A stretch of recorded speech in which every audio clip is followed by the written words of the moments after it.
Muchas gracias por estar aquí. Esta investigación que he estado realizando desde el año pasado.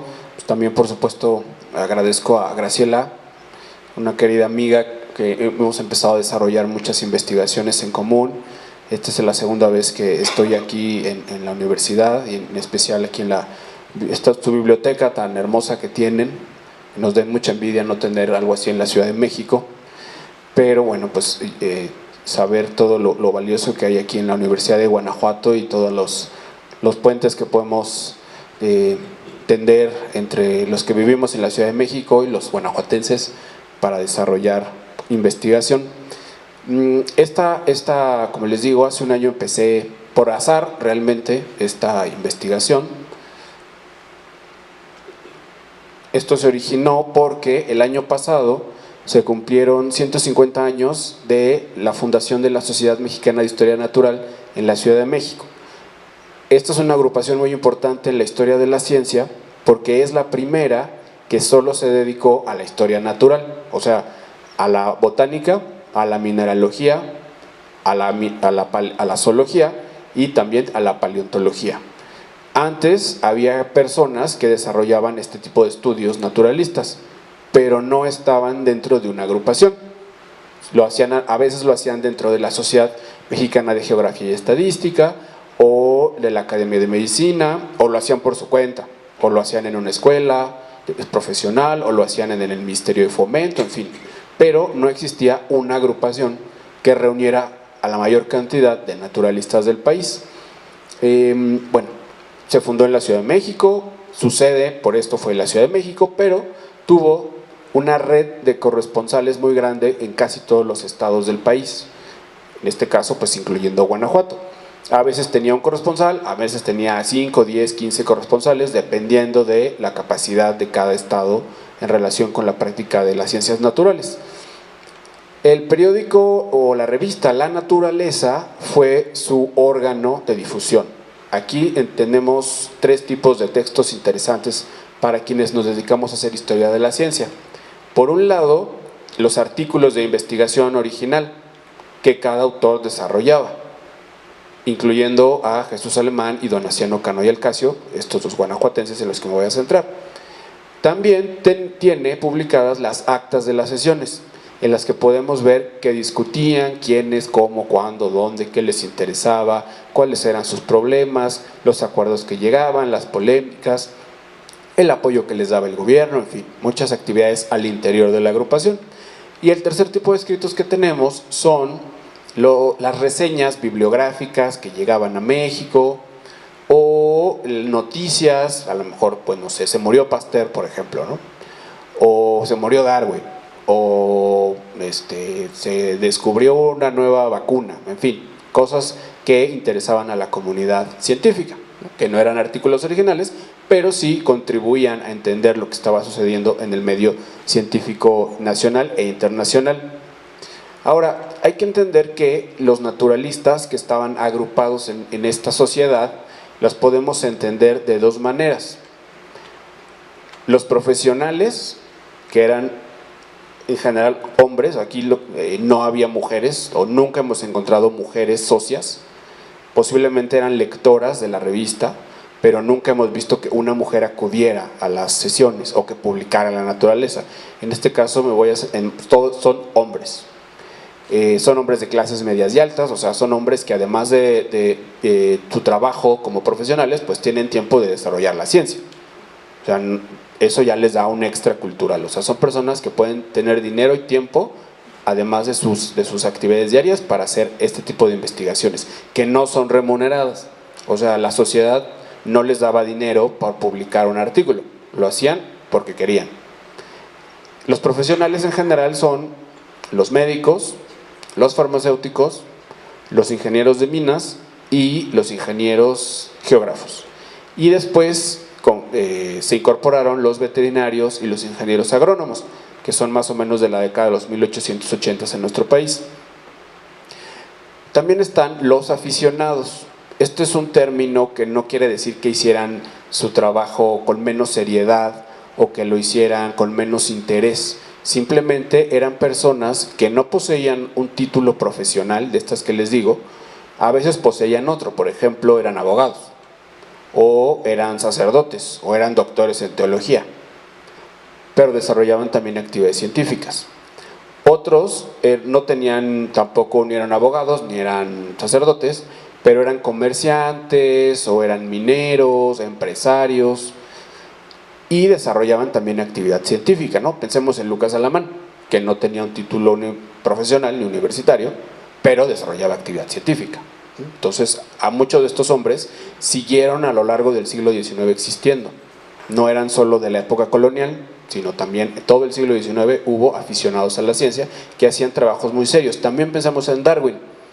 Darwin entró a todas las carreras que pudo, de ninguna se tituló, o sea, podemos decir que era un eterno fósil, pero desarrolló grandes actividades científicas. Entonces Darwin no era un profesional de la ciencia, pero era un aficionado de la ciencia. Hay una película que vi hace como un mes, y a lo mejor ya no está en cartelera, pero yo les recomiendo que la busquen. En español le pusieron Entre la razón y la locura, y es una película basada en un pequeño episodio de cómo se conformó el primer diccionario de la lengua inglesa basado en un método científico y filológico, y cómo era fundamental para los catedráticos de Oxford los amateurs, los aficionados. O sea, ellos sabían que no podían hacerlo solos. Entonces necesitaban ¿a quiénes? A los aficionados, que estaban repartidos por todas las colonias y toda Inglaterra y Gales y Escocia, y los llamaron y les dijeron, ayúdennos. Y la gente les ayudó, y por eso se constituyó este primer diccionario filológico de la lengua inglesa. Les recomiendo que busquen esta película porque nos da mucho sentido de cómo funcionaba la ciencia y las humanidades en el siglo XIX. La Sociedad Mexicana de Historia Natural se interesó principalmente por tener un inventario lo más completo de los recursos naturales del país, cuáles eran las plantas, los animales, los minerales que existían en todo el territorio y cómo usarlos. O sea, no solo era saber cuáles plantas hay, sino además tienen una utilidad popular o podrían tener una utilidad aunque en este momento no la tengan, y cómo hacerlo. Y hay que también tener en cuenta que la Sociedad de Historia Natural tendió lazos, por un lado, con el Ministerio de Fomento, que era el órgano científico del Poder Ejecutivo, con otras instituciones, por ejemplo el Instituto Médico o el Instituto Geológico, con otras agrupaciones como las que les decía, la Sociedad Mexicana de Geografía y Estadística, la Sociedad Mexicana de Farmacéuticos, la Academia de Medicina de México, estas en la Ciudad de México, pero también con otras agrupaciones que estaban en los estados. Entró en mucha comunicación para intercambiar datos, informes, escritos, en fin, todo lo que se les ocurra. Y también las escuelas, la Escuela de Minería de México, la Escuela de Medicina de México, pero también los institutos literarios, los colegios civiles y toda la red de escuelas profesionales que existían en los estados. También se interesó en que sobre todo los profesores fueran socios corresponsales. Bueno, aunque no me voy a basar en esto en particular, dos de los más conocidos en Guanajuato que eran profesores y además socios de la Sociedad de Historia Natural eran Severo Navia y Vicente Fernández. Y todo el tiempo tenemos correspondencia de la sociedad con ellos dos. Entonces, además de Donaciano Cano, además de Jesús Alemán y el famosísimo Duyes, existían muchos otros guanajuatenses que estaban desarrollando actividad científica y tenían contacto con, al menos con los que estaban en la Ciudad de México, pero seguramente no solo con ellos. Bueno, esta es una de las portadas en este caso es el sexto tomo de la naturaleza, y cada tomo varía en extensión dependiendo de la cantidad de artículos que lograban imprimir los socios. Bueno, la Sociedad Mexicana de Historia Natural empezó a ser analizada por la historia de la ciencia más o menos en la década de 1970, cuando la historia de la ciencia mexicana empieza a tener un auge y empieza a haber cada vez más personas interesadas en esto. Lo que más conocemos de la sociedad es a través de la naturaleza, porque su archivo no es público. Entonces, desde los 70s a hoy, pues casi nadie ha podido ver el archivo, porque se encuentra ha pasado de manos en manos privadas y a nadie le interesa, lamentablemente, que lo podamos consultar los historiadores. Y entonces, ¿qué tenemos? Pues la naturaleza, es lo único que tenemos. Y bueno, el Archivo General de la Nación tiene muchos documentos alrededor de la sociedad, pero no los documentos internos de la sociedad. En general, la mayor cantidad de estudios que hay sobre la Sociedad de Historia Natural tienen que ver con los socios de la Ciudad de México, de las actividades en la Ciudad de México. Sabemos casi nada de lo que sucedía fuera de la Ciudad de México, o sea, de todos estos socios corresponsales que tuvieron gran actividad. Los socios que más se ha abordado son los que les pongo aquí en la diapositiva: Antonio del Castillo, que era un ingeniero de minas; Mariano Bárcena, otro ingeniero de minas; Alfonso Herrera, que era un farmacéutico; Alfonso Luis Herrera, su hijo, que se le considera el primer biólogo mexicano; Manuel María Villada, que tuvo mucha actividad en el Estado de México, pero también en la Ciudad de México; y los hermanos Duyes, en Michoacán y en Guanajuato, ¿no? En realidad, lo que sabemos más fuera de la Ciudad de México es por el interés que ha habido durante mucho tiempo por los hermanos Duyes. Existen algunos otros breves estudios sobre Jesús Sánchez, que era un médico; Comecino Mendoza, un farmacéutico; José Narciso Rovirosa, que era un ingeniero tabasqueño, y tal vez él sería el segundo que conocemos más fuera de la Ciudad de México; Manuel Urbina era un médico; y Antonio Peñafiel, que era otro médico. Como les digo, salvo Rovirosa y los Duyes, realmente no sabemos cómo funcionaba la sociedad a través de los socios corresponsales, qué hacían, quiénes eran, qué les interesaba, qué aportaban a la sociedad, cómo se comunicaban. En particular, sobre los socios guanajuatenses, solo tenemos estudios pues de Alfredo Duyes, ¿no? Y que hay muchos libros, la propia universidad tiene facsímiles actualmente mucha de su obra. Fue un naturalista muy importante, no podemos negar eso, pero no fue el único.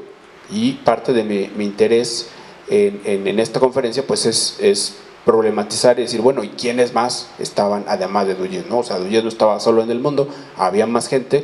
¿Quiénes podrían haber sido estos, no? Y bueno, pues también promover la importancia y el interés en desarrollar estudios históricos sobre la ciencia guanajuatense, ¿no? O sea, no nada más 19, el 20, el 18, colonial, en fin, ¿no? O sea, también necesitamos saber cómo había sido este desarrollo en Guanajuato. Bueno, creo que es importante estudiar a los socios corresponsales por varias razones. La primera es porque ampliaban la capacidad de la sociedad más allá de la Ciudad de México. Los socios sabemos que enviaban datos de las localidades que alguien en la Ciudad de México pues no podía tener, ¿no? Que necesitaba que alguien de Guanajuato o alguien en Toluca o alguien en Yucatán enviara datos, enviaran informes, enviaran muestras de animales, de plantas, de minerales, de fósiles, de meteoritos, que enviaran publicaciones que se publicaban en las capitales de los estados y las remitieran a la biblioteca, o que les llegaba de Europa que a lo mejor no llegaba o de Estados Unidos y que no llegaba a la Ciudad de México y que podrían enviarlo, ¿no? O podrían compartirlo o reseñarlo para publicarlo en la naturaleza. También sabemos que en algunos estados, por ejemplo en Jalisco y Michoacán, hubo juntas auxiliares, o sea, cuando se juntaban más de 4 o 5 socios y vivían más o menos cerca, decidían fundar como una subagrupación de historia natural y tenía su propia dinámica, o sea, tenían sus propias reuniones, hacían sus propias investigaciones y las comunicaban a la Junta Central que estaba en la Ciudad de México. Yo me he preguntado si existiría algo así en el caso de Guanajuato. O sea, muchos de lo que les presento son hipótesis, pero que a partir de ver las dinámicas de otros estados creo que pueden ser lógicas. Pudo haber existido una junta auxiliar o algo similar de socios corresponsales. Y también esto nos ayuda a descentralizar la historiografía de la ciencia mexicana, que si la revisamos, de repente nos parece que todo sucedía en las 4 cuadras de la Ciudad de México, ¿no? Y que el resto del otro millón de kilómetros del país pues no hacían nada o no estaban o dónde estaban, ¿no? Y pues no, o sea, sí había gente haciendo actividad científica más allá de las 4 cuadras de la Ciudad de México, y es fundamental entender todas estas dinámicas espaciales, una dinámica nacional, una dinámica regional, una dinámica local, y a lo mejor hasta microlocal, ¿no? Una escuela, un instituto, una agrupación, pues ya no es una localidad, sino es algo más pequeño, y creo que ahí podemos tener muchas fuentes con las cuales desarrollar investigación en estos niveles. Bueno, yo empecé a hacer esta investigación, como les digo, porque se conmemoraron 150 años de la Sociedad Mexicana de Historia Natural.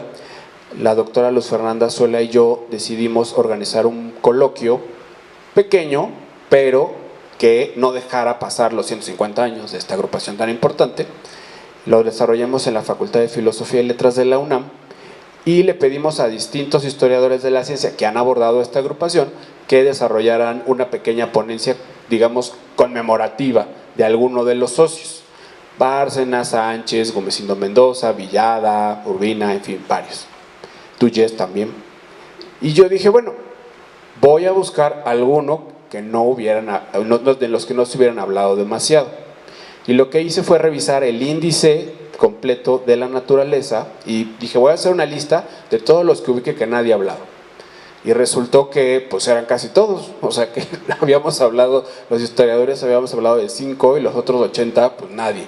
O sea, nadie había hablado de estas otras personas. Y dije, bueno, no es, hay todo, llevamos 40 años estudiando la Sociedad de Historia Natural y todo lo que nos falta aún por recorrer, todo lo que podemos hacer aún solo con la revista. Si tuviéramos el archivo, bueno, pues podríamos hacer millones de cosas más. Y por puro azar me centré en Donaciano Cano y Jesús Alemán. O sea, yo no sabía nada de ellos, no sabía de dónde eran, no sabía quiénes habían sido. Me centré en ellos por la entomología, porque dije, es interesante, al mismo tiempo los dos están haciendo trabajo sobre insectos, voy a centrarme en ellos. Esa fue la razón, fue el azar, no fue así. Si no hubiera sido así, pues no estaría aquí seguro con ustedes hoy, estaría haciendo otra cosa. Entonces, bueno, pues me centré en Donaciano Cano, Jesús Alemán, revisé la naturaleza para ver sus escritos, y ahí fue cuando vi que los dos firmaban en Guanajuato. Todos sus escritos decían Guanajuato. Dije, pues aquí hay una relación, o sea, no es casual que dos hombres al mismo tiempo se interesen en los insectos en Guanajuato. Algo debe haber ahí detrás. Y pensé, bueno, pues Duyes, ¿no? O sea, que es lo que más conocemos de la ciencia guanajuatense. Dije, y Duyes había hecho entomología, entonces, y era de la época. Entonces dije, bueno, probablemente ambos estén relacionados en algún sentido con Duyes. Voy a investigar. Y bueno, pues lo que encontré de Donaciano Cano es que fue un médico y farmacéutico. Bueno, primero se tituló de farmacéutico, después de médico. Tiene algunos escritos sobre animales y plantas terapéuticas y nocivas para el ser humano o para la agricultura. Revisé varias fuentes, pero no están muy de acuerdo varias en que algunos dicen que inició su carrera de medicina en Guanajuato y luego la concluyó en la Ciudad de México. Otros dicen que la inició desde el principio en la Ciudad de México. Tampoco hay un acuerdo entre los años que vivió en la Ciudad de México. Para algunos fue solo sus estudios, un poco más, y se fue y se regresó. Para otros estuvo como unos 10 años, pero tal vez iba y venía, o sea, no sabemos bien, o yo no he logrado entender cómo era la dinámica de Donaciano Cano. Lo que sí sabemos es que concluyó sus estudios en la Escuela Nacional de Medicina y se tituló con la tesis La Nigua, o sea, el Rhincoprion penetrans de Eucken, de 1885, y que estuvo dedicada a Alfredo Duyes y a Francisco Montes de Oca.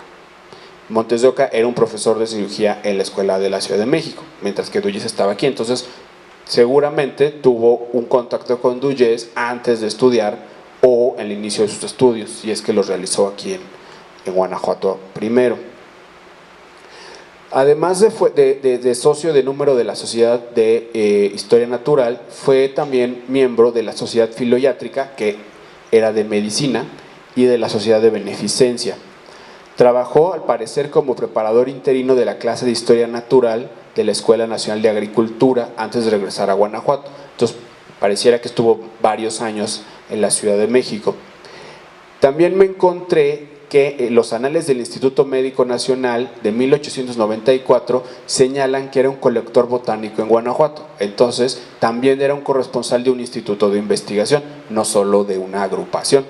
Entonces, al menos ya vamos viendo cómo era un hombre que estaba dentro de una red científica de finales del siglo XIX. Y este libro me parece, bueno, este compendio creo que es muy bueno, está en internet. El Directorio Universal de los Naturalistas, en su edición de 1905, es un libro inglés, señala que era un botánico, en ningún momento dice que es un médico, dice que es un botánico residente en Santiago de la Unión, Guanajuato. Este es un compendio interesantísimo porque vienen naturalistas de todo el mundo. Y entonces ves que la gente, ¿quién tenían detectado que era un naturalista en Bombay, en Sydney, en Buenos Aires, en Santiago de la Unión, en Toronto? O sea, es una cosa impresionante ese libro. Nos habla de la sistematización que los ingleses tenían de la ciencia. O sea, no los mexicanos, los ingleses sabían quién estaba y dónde, y además viene la dirección y cómo contactarlo. Entonces alguien en Londres así quería saber plantas de la India, buscaba y mandaba cartas. Oiga, necesito que me mande semillas de tal cosa. A veces les pagaban, a veces les enviaban otra cosa, a veces no, nada, dependiendo. Pero lo que vemos es cómo los ingleses tenían una capacidad de acopio del mundo que en 1905, pues hoy nos explica mucho de su presente. Bueno, esta es la imagen de la tesis de Donaciano Cano, que además después se reimprimió en otras publicaciones científicas de la época. Es un tratado muy pequeño, que era como era en ese entonces, unas 15 paginillas eran las tesis, no eran más que eso. Era un breve estudio sobre algo y él lo presentó, sobre la anigua. Después lo que encontré en un primer ejercicio, solamente en internet, fue, y después buscando en índices hemerográficos de prensa científica, es que sus escritos fueron reproducidos en La Naturaleza, sobre una araña mexicana, en el 87, La Anigua, también en el 87, El Barrenillo en el 97. En la Gaceta Médico Militar tiene otro tema completamente distinto, ¿no? Es el aneurisma de la arteria femoral en su porción inferior, complicado de inflamación aguda de los tejidos preaneurismales. Entonces también vemos que no solo hacía investigación naturalista, sino también hacía investigación médica, quirúrgica. Y en los anales del Instituto Médico Nacional, del que era el corresponsal en Guanajuato, publicó estudios histoquímicos en 1894, Epazote del Zorrillo en ese mismo año, y el mismo año Atanasia, que es una afección médica. Entonces, al menos vemos que está en 3 revistas.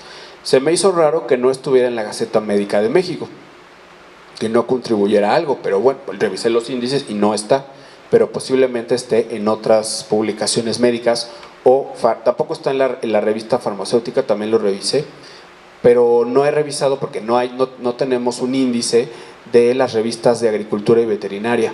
Posiblemente ahí tenga algo que haya publicado, pero bueno, ahí sí será ver tomo por tomo, porque no, como les digo, no tenemos sistematizada esa parte. Pero también encontré algunas menciones a su trabajo, o sea, no solo publicaba, sino que había gente que lo citaba, y eso es muy importante. Duyes, en sus elementos de zoología, José Ramírez y Fernando Altamirano señalan el estudio sobre el epazote del zorrillo, publican un libro a través del Instituto Médico Nacional titulado Datos para la materia médica mexicana, la primera y la segunda parte. Jesús Sánchez, que es otro médico zoólogo, lo cita en Datos para la zoología médica mexicana, para los arácnidos e insectos. La Comisión de Cultura de 1904. Y está también mencionado por distintos artículos en revistas como La Escuela de Medicina, La Crónica Médica Mexicana, La Gaceta Médica de México y El Progreso de México.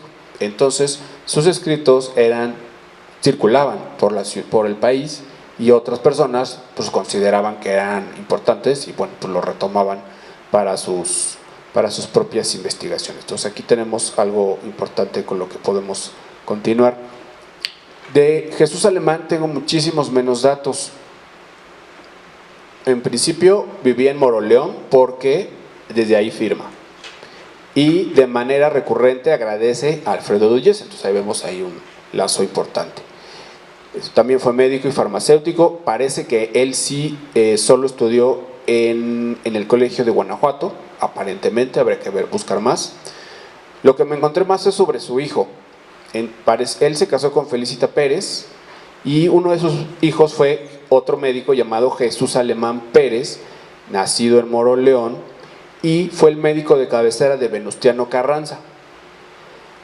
También fue primero farmacéutico, luego fue médico y además estuvo involucrado en mucho del proyecto médico de Carranza. Estuvo como en muchas subsecretarías de medicina y demás en su gobierno, y entonces por eso tengo más nociones del hijo. Fue socio de la Sociedad Mexicana de Historia Natural y creo que podría haber sido también colector del Instituto Médico Nacional. Ahí tendría yo que revisar en el Archivo General de la Nación los listados de los colectores para cotejar si también Alemán habría estado, fuera parte de su plantilla. Los textos que hasta hoy yo he detectado son Apuntes acerca de la mariposa del madroño en la naturaleza, Frei Suile Duyesi, un punto de duda respecto al aparato venenoso del Ictalurus, que es un pez, informe acerca de un aleuródico mexicano, y en los anales del Instituto Médico Nacional, Apuntes sobre la tronadora, que es una planta. Por eso creo que sí pudo haber sido un corresponsal del Instituto Médico, porque tiene una trayectoria muy semejante a Donaciano Cano y son coetáneos. Entonces me parecería lógico que también hubiera sido colector. En cuanto a sus trabajos académicos, también lo cita Alfredo Duyes en su Elementos de Zoología. Jesús Sánchez también lo cita en Datos para la Zoología Médica Mexicana. En el texto La industria minera de México sobre el distrito de Guanajuato, del ingeniero Rafael Orozco, también es mencionado por sus estudios paleontológicos. Parece que Alemán encontró en algún momento un yacimiento fósil y empezó a hacer estudios sobre esto. En la naturaleza, un artículo de Alfredo Duyes también lo cita sobre los fósiles del Cuaternario. Está también en un artículo sobre la geografía médica publicado en la Gaceta Médica de México, está citado en los anales del Instituto Médico Nacional, también está citado en las memorias de la Sociedad Científica Antonio Alzate y en el Boletín Minero, órgano del Departamento de Minas. Entonces, también lo que vemos es que trasciende el siglo XIX. En muchos artículos, muchas publicaciones periódicas o libros de los años 20 se reconoce el trabajo paleontológico, sobre todo que hizo Alemán. Bueno, lo que yo analizo en los textos que publicaron en la naturaleza es la manera en la que ellos desarrollaban su práctica naturalista. Algo que es fundamental en los dos es ir a la localidad donde se presentan los insectos y estudiarlos en su hábitat, para luego llevarlos a lo que me da la impresión que es un laboratorio en su casa, porque nunca señalan que vayan a un laboratorio institucional. Posiblemente utilizaban las instalaciones del Colegio del Estado, pero no queda claro en sus escritos si así fue. También sabemos que era común que este tipo de naturalistas tuviera en un cuarto pequeño o muy grande un laboratorio. A lo mejor no era el más sofisticado, pero era un lugar de trabajo donde desarrollaban actividad científica. Yo creo que ellos pudieron haber tenido algo así, pero no tenemos mucha idea. Y lo que sí vemos es que todo el tiempo ellos están utilizando microscopios, lupas, bisturíes, en fin, una serie de materialidad con lo que ellos mencionan con lo que están trabajando. No sabemos, te insisto, si era de ellos o los prestaban o iban a la escuela y de ahí los tomaban, pero sabemos que había una materialidad en Guanajuato. O sea, en Guanajuato había instrumentos científicos con los cuales hacer ciencia y ellos lo estaban desarrollando. La gran cantidad, todos los escritos que estudiaron Donaciano Cano y Jesús Alemán tienen que ver con problemáticas locales. Por ejemplo, la araña mexicana, que en realidad no es una araña, sino es un ácaro, pero en ese momento le denominaban araña, les importaba mucho porque infestaban los ácaros los cultivos. Y entonces los granjeros, los hacendados, no sabían cómo combatirlo. Y aquí lo que vemos es la importancia de la ciencia, porque los testimonios que tienen ambos es que estos grupos económicos los llamaban para que les explicaran cómo combatirlos. O sea, no era como vamos a prenderles fuego y ya, ¿no? Sino que decían, ¿quién hace ciencia en el Estado? Ah, pues Duyés, Donaciano Cano, Severo Navia, Jesús Alemán, Vicente Fernández. Ah, pues llamen al especialista y que nos ayude a resolver la problemática. Ya fuera agrícola, sobre todo con plagas o enfermedades. Y también lo que vemos es que los médicos, muchas veces en nuestra historia de la ciencia mexicana, solo han sido analizados desde el punto de vista de sus estudios fisiológicos del ser humano, la cirugía o de las discusiones con la, no sé, con la homeopatía, la educación, la salud, en fin.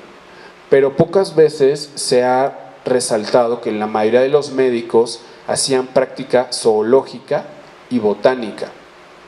Más allá de su cuestión médica, lo que hacían eran descripciones taxonómicas, describían las especies y las probaban, ¿para qué sirve? ¿Para qué no sirve? Les ponían nombres científicos, las comparaban con catálogos que había sobre flora y fauna, que va más allá de su actividad médica, porque no estaba relacionada con el cuerpo humano, ¿no? O sea, esto lo hacían, esta plaga de la agricultura no tenía nada que ver con enfermedades, sino que hacían una zoología agrícola con las cuales resolver problemas. Lo que tenemos sobre todo en los temas de ambos guanajuatenses es estudios que tienen que ver con la anatomía y la taxonomía. Casi todos, bueno, no, todos sus escritos tienen que ver con especies desconocidas hasta ese momento por la ciencia. Lo que ellos hacen es un ejercicio de traducción.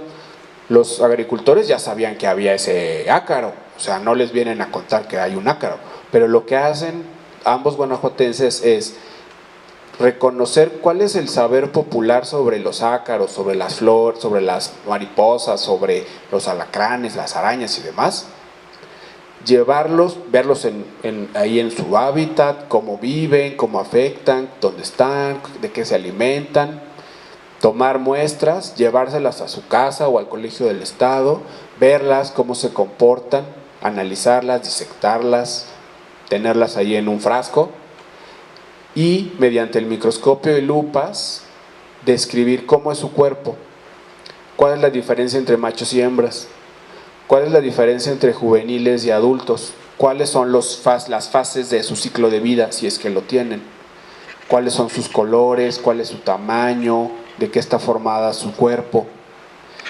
y determinar si es una especie nueva o no. Y en general casi siempre son especies nuevas que comunican a la Ciudad de México para que se publiquen sus estudios en la naturaleza. Y lo que vemos es cómo los socios que están en la capital del país reconocen el valor de sus estudios y validan lo que están haciendo publicándolos en la revista, ¿no? O sea, eso es lo que piensen todo ese ejercicio, además en el siglo XIX. O sea, lo que lo mandan que alguien en el correo llegue a la ciudad, lo recibe el secretario de la asociación, lo discuten en una sesión, les dicen, a ver, cambia todo esto, lo regresan, lo aprueban, lo mandan a la imprenta, sale en la imprenta. Entonces, son hombres que tienen toda esta pasión por la ciencia. No era algo sencillo ni rápido, tenía su tiempo y a pesar de eso están desarrollando actividad científica. Algunas veces tienen ilustraciones, por ejemplo, esta es una de las niguas, que pues no se ve aquí muy simpática, pero pues no es tan simpática cuando afecta a nuestros pies. Y hoy las niguas pues tal vez no serían un problema de salud porque todos traemos, o casi todos traemos zapatos. de plástico, de piel, de tela, de lo que queramos. Pero piensen ustedes que hace 100 años había una gran cantidad de personas en el país que no usaban zapatos o que utilizaban huaraches que no cubrían del todo los pies. Y entonces este tipo de insectos habitaba de manera silvestre y común pues las zonas agrícolas, ¿no? O sea, la nigua vivía antes del ser humano, y cuando llegó el ser humano pues se daban festines, porque entonces llegaba 1 y 2 y 4 y 1000. Y además las niguas también en muchas ocasiones atacaban las extremidades de las vacas, de los burros, de los caballos, de las mulas, de las cabras, los puercos, y pues había toda esta problemática, ¿no?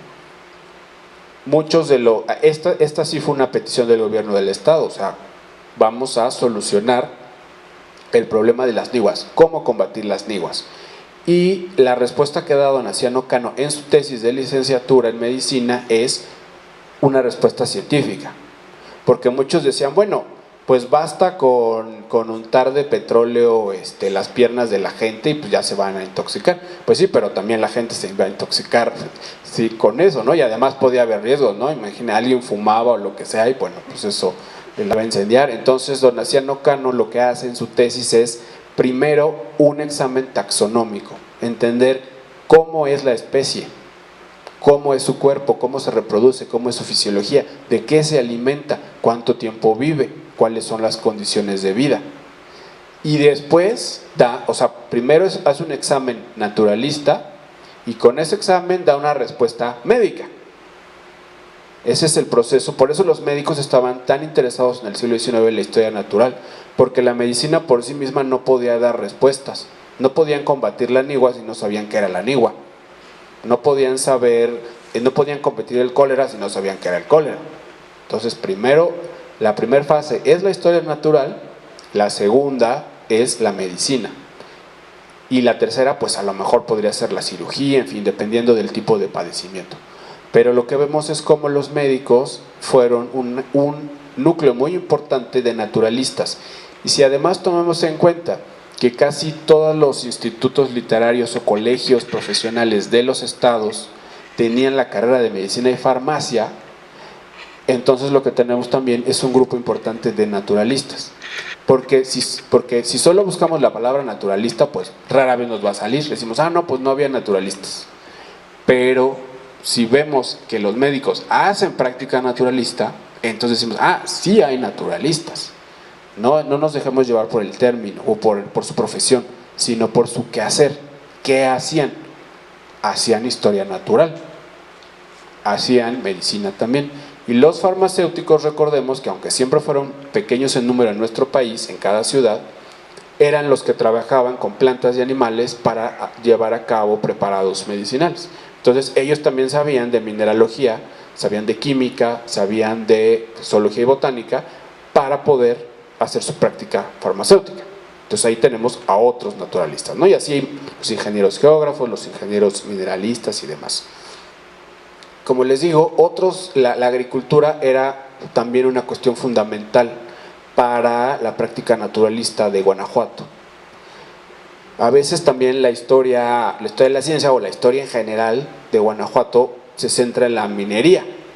Pues sí, pero también había otras actividades económicas. Y una de ellas era la agricultura y la ganadería. Y sabemos también que en la época colonial y en el siglo XIX, y al menos la primera mitad del XX, las plagas, o sea, los insectos y los hongos eran fundamentales para la destrucción de la producción económica. Y entonces lo que hacían los científicos era dar respuestas racionales, experimentales a este tipo de problemáticas. Y el barrenillo, bueno, pues era una de los insectos que atacaba a las hortalizas en el estado de Guanajuato y pues, en muchos otros. Aquí, por ejemplo, vemos cómo están atacando a ¿cómo se llaman estos? Un pimiento, ¿no? Pues atacaban los pimientos, los chiles, en fin, y eso mermaba la producción agrícola. O sea, eran problemas. La ciencia en el siglo XIX daba respuestas a los problemas económicos. O sea, no solo estaba toda esta parte teórica del origen de las especies o qué es la vida, la célula, o sea, también estaba eso, pero además Una parte fundamental era cómo la ciencia apoyaba o no las actividades económicas. La minería, la agricultura, la ganadería, el comercio en general, las plantas textiles, la industria. O sea, sin la ciencia no podía haber eso. O sea, la parte empírica de la economía no puede crecer demasiado si no hay un conocimiento racional, sistematizado, experimentado, con el cual pase a un segundo nivel. Y solo esto era posible con la ciencia, ¿no? Lo mismo atacar las... O sea, imagínense que alguien hubiera dicho, pues vamos a llenar de petróleo todos los plantíos de chiles para que el barrenillo se muera. Pues sí, pero también se va a morir las plantas, y además la tierra se va a quedar llena de petróleo y ya nunca más vamos a poder cosechar, ¿no? Entonces necesitamos respuestas racionales, probadas, experimentadas, con las cuales podamos salir adelante, en este caso, en la agricultura. Mientras estaba haciendo, les digo, esta investigación desde el año pasado, dije, bueno, es claro que ambos son discípulos de Duyes. Todo el tiempo le agradecen, todo el tiempo lo señalan, todo el tiempo lo citan. Pero también me pregunté, bueno, pero habría alguien más, ¿no? ¿Quiénes más pudieron haber sido discípulos de Duyes? Yo no he visto que Severo Navia y Vicente Fernández pudieran ser considerados discípulos de Duyes. O sea, yo no he visto que ellos digan eso, ¿no? Seguro que se conocían y se intercambiaban información y demás, o sea, pero no hay ese nivel en el que se asumen como un discípulo. Pareciera que más bien son colegas de Duyes, más que sus estudiantes, en algún momento, ¿no? Después se emanciparon. Pero justo en estos días fui a la Biblioteca Lerdo de Tejada en la Ciudad de México, de la Secretaría de Hacienda, y revisando el catálogo, buscando otras cosas, me encontré una revista que es el Boletín de Medicina de la Sociedad Médico-Farmacéutica de Guanajuato, como del 1884 a 1886. Yo pensé que podrían estar ahí Donaciano Cano y Jesús Alemán, y no están. Pero están estos otros, que me parece que es algo que necesitamos estudiar. A lo mejor ustedes los conocen, yo en general no, pero los que yo veo que fueron los socios de esta agrupación médica, discúlpenme un momento.